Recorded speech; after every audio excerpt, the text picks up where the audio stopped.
അവിടെ ഒരുത്തൻ അവിടെ വെടിയെന്ന് എഴുതിയിടുന്നു. അവന് 3000 കോടി പണമാണ് എനിക്ക്.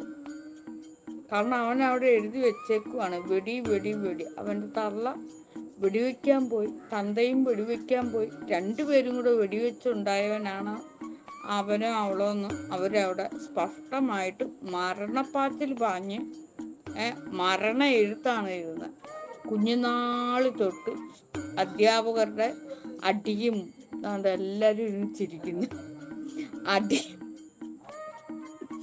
അടിയും നുള്ളും പിച്ചും എല്ലാം കൊണ്ട് അവനോ അവളോ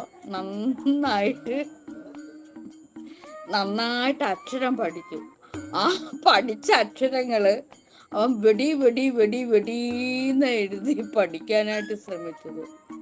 അപ്പോൾ അവൻ എങ്ങനെയുണ്ടായതാണ്? വെടിവെച്ചുണ്ടായവനാണ്. തന്തവെടി തള്ളവെടി രണ്ട് വെടികളും കൂടായി ഒരു ബോംബ് സ്ഫോടനം തന്നെ ഉണ്ടായവനാണ് അവൻ. അപ്പൊ അതിൻ്റെ കുഞ്ഞു വെടിയാണ് ആ വെടി അവയുടെ തന്നെ എഴുതുക. രണ്ട് വെടികളും കൂടെ തമ്മിൽ ചേർന്ന ഒരു സ്ഫോടനം ഉണ്ടാകും, വലിയൊരു ബോംബ് സ്ഫോടനം പോലെ. അതിൽ നിന്നും തരികൾ ഇങ്ങനെ വരും. അതിലൊരു കുഞ്ഞാമ്പെടിയാണ് ഇവൻ എന്നോളം വളർന്നിട്ടില്ല. നീ ഒരു കുഞ്ഞാമ്പെടിയാടാ കേട്ടോ. ഞാനൊരു ആറ്റം ബോംബാണെങ്കിൽ നീ അതിൻ്റെ ഒരു ആറ്റം ബോംബിൽ ഇങ്ങനെ പൊട്ടി തെറിച്ചുണ്ടായ ഒരു കുഞ്ഞാമ്പെടിയാണ്. നീ അവിടെ കിടന്ന് വെടി വെടി വെടിയെന്നേ പറയുള്ളൂ കേട്ടോ. ആളുകളാണ്ട് ചിരിച്ച് തലകുത്തി ചിരിക്കും. എന്തി പോയോ, എഴുതി നീ വെടി വെടിയെന്ന്.